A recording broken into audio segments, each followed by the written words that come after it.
and interact in a community where they feel like they're valued and that they belong. What makes you feel that way? Well, often it comes down to the nice lady on the corner, the young man who lives upstairs and lets you borrow soy sauce when you need it, the shopkeep who lets you take all the apples even though you're a few cents short. The folks behind the Nextdoor app know a little bit about community and what it takes to make a good neighbor. That's why they're celebrating the Nextdoor 100, winners of a contest to find the most amazing, always there for you folks across America. Katie Kobe, the head of community for Nextdoor, is with us to explain, along with one of 4 winners from our area, Stephanie Duncan of Sacramento. Ladies, good morning to you. Good morning. Good morning. Stephanie, congratulations. What did it feel like to find out that you won and we're going to be celebrated at this block party that was held in Midtown over the weekend?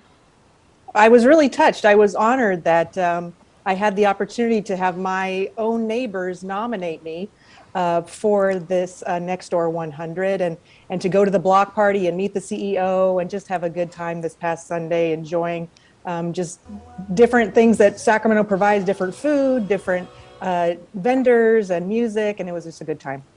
I'm going to brag on you a little bit here. Nextdoor received 46,000 neighbor nominations across the country, and you're one of the 100 who won. Homelessness is a huge problem in our area, and you help some of our unhoused neighbors navigate the triage system here so they can actually connect to some of the help that they need. You also update folks about crime stats, but also events and other haps around town.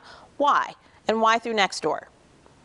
Well, you know, Nextdoor is just a really great way to share information with your neighbors. So I have a background in communication, so I love to communicate what I learn and keep people informed. So whether it's something happening at a city council meeting or a road closure or, you know, whatever is happening in the community, I like to just share that so that people are in the know. They don't feel like they're left in the dark. Oh, Katie, let's get you in here. You're the head of community for Nextdoor. Now that is quite a title. Why so important to spend time honoring people for basically being nice? Well, why not? I think the world could use a whole lot more love and kindness these days. And we're all about, you know, we wanted to celebrate the everyday hero, right? Someone like Stephanie, who is clearly so incredible and such a powerful, positive force in her neighborhood.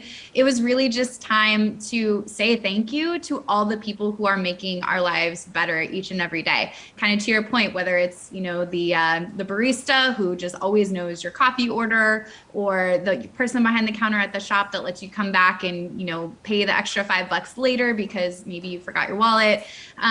It's really those people who truly make our communities feel so much more connected and so much more like it's a place where we belong. And we really wanted to recognize and celebrate that. And Katie, in case folks don't know, Nextdoor is actually in 11 countries, connects with 285,000 neighbors in those countries, and features 55 million business recommendations from all of those folks. And looking all over your website, you see the word kindness a lot, which is not something that you see on a lot of corporate websites.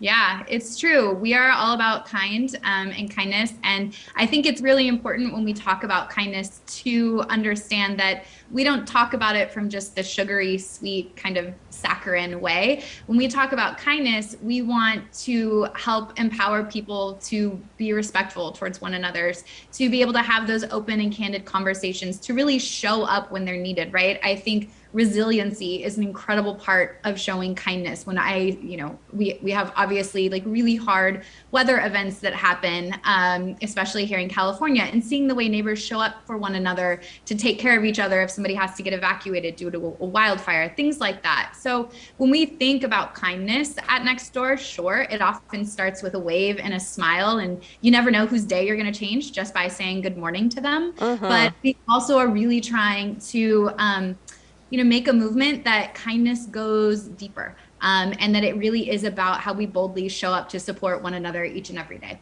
Alrighty, ladies, we're almost out of time, but just quickly, lots of folks have way too many apps on their phones and they're thinking, I don't need something else. Why should they sign up for Nextdoor and what will they get out of it? Quickly, Stephanie. Well, I mean, it'll connect you to your neighbors. You'll get to know people. You'll get to be able to help one another out. I mean, we saw during the beginning of COVID how people just came out of the woodwork to help people who couldn't go shopping for themselves or who just needed help, maybe elderly people that need help with their yard work. I mean, it's just a great way to connect people and make your communities closer together. Alrighty, and quickly, Katie, why sign up? Yeah, we are, as Stephanie said, we are the Neighborhood Network. It is the place to go so that you can connect with the neighborhoods that matter to you, so you can really start to feel that sense of belonging. So we hope that everyone joins and can start contributing to their neighborhood. All righty, ladies. Thank you so much. And Stephanie, again, congratulations. Thank you.